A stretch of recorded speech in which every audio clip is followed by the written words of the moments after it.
Hello, my dear lovely friends. Today I want to talk about phonemes and allophones.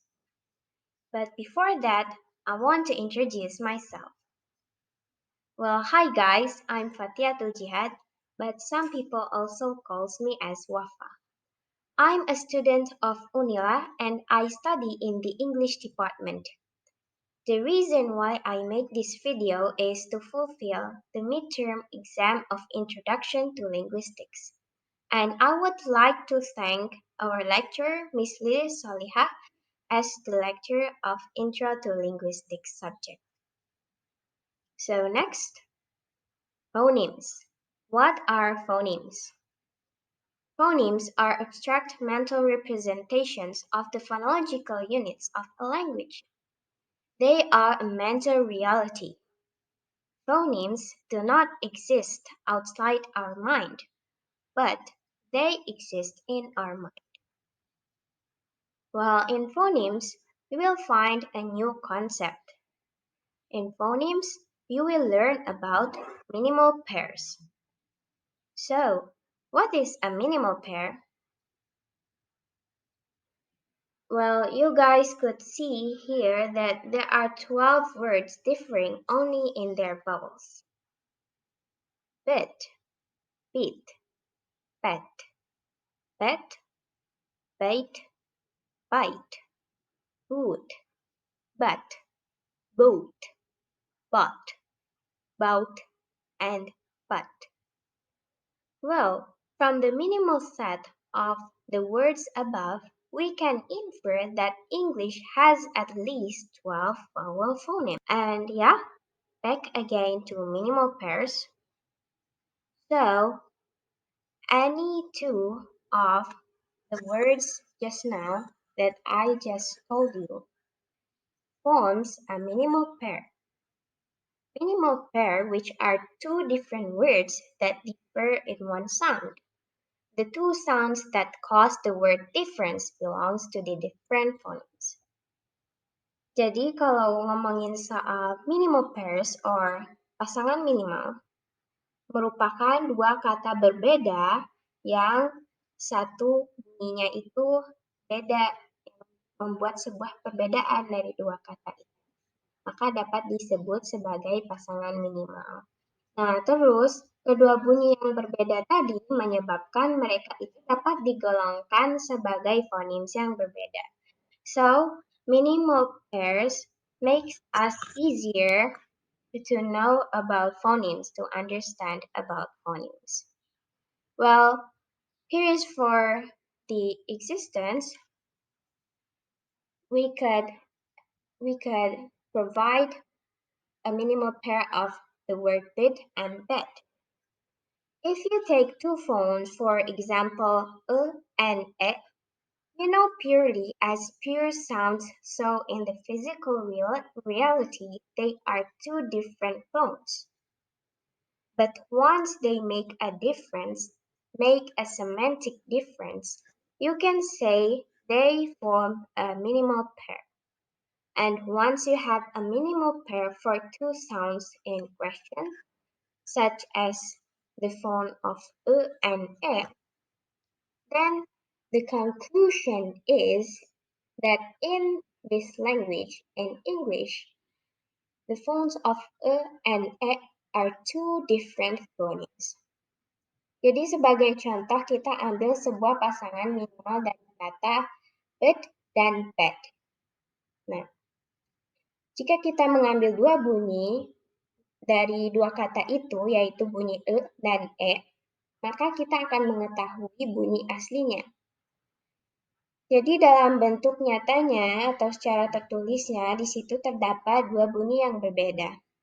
Tapi jika kedua bunyi tadi itu menghasilkan perbedaan semantik, maka barulah kedua kata ini dapat membentuk sebuah pasangan minimal.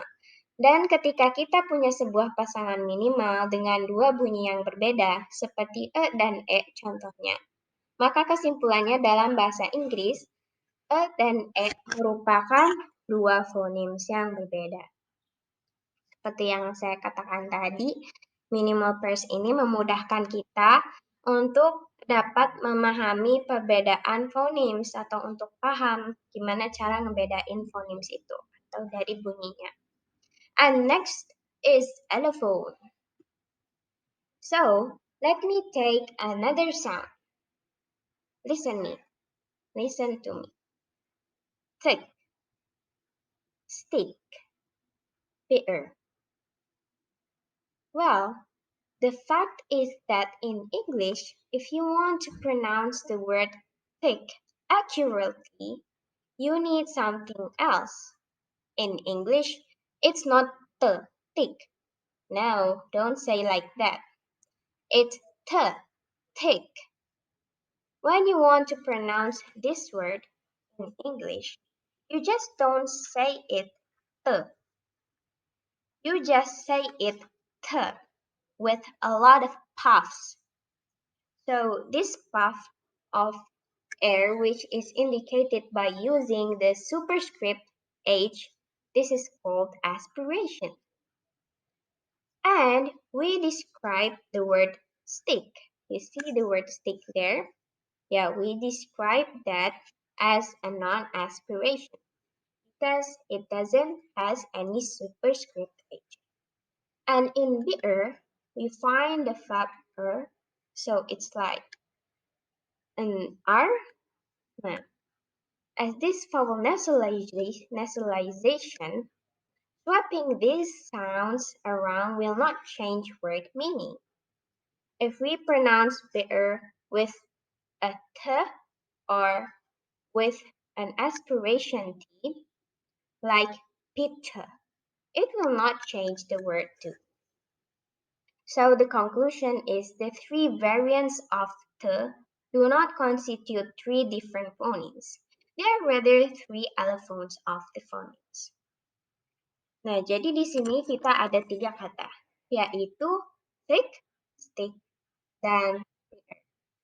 Nah, kalau kita ingin pronounce thick dengan benar, kita tidak mengatakannya dengan te, tidak, tapi ada se, thick, ada aspirasinya, ada udara yang keluar dari mulut, thick. Lalu kalau di kata stick, di sini tidak terdapat aspirasinya. Dan untuk di kata bitter di sini, dengan flap gitu, huruf R yang kebalik itu, nah di situ kita mengucapkannya dengan bitter. Tapi kalau misalnya kita switch gitu cara pronounce-nya, contohnya bitter, kita ganti dengan mengucapkannya dengan bitter. Nah, itu tidak mengubah maknanya gitu. Terus kalau kita mengucapkan thick dengan thick, nah itu tidak mengubah apapun. Jadi varian dari bunyi te itu mereka bukan tiga phonemes yang berbeda. Mereka tetap phonemes yang sama, tapi lebih tepatnya disebut sebagai tiga allophones dari phonemes itu. Karena kita nggak bisa nemu minimal pairs dari T yang diaspirasikan atau tidak, ya kan? And next. So here are the allophones of T. You could see the examples as stop, time, and butter. So the word stop. The word stop here, the T is located after S. And time, the context is syllable initial, and butter, the T here is between vowels. So the T in the word time is aspirated, but that in stop is not. Aspirated is when we pause the sound and the air release prior to next sound, like this time. And all these are the allophones of the phoneme T. These differences are usually expressed using phonological rules. So those are the allophones of T. And the conclusion is, so as we know, phonemes and phonology, so as we know, Phonemes and allophones is a study of phonology. So, phonology depends on the language, the way the speakers of the language put them in a system. Phonemes are contrastive, allophones are non-contrastive.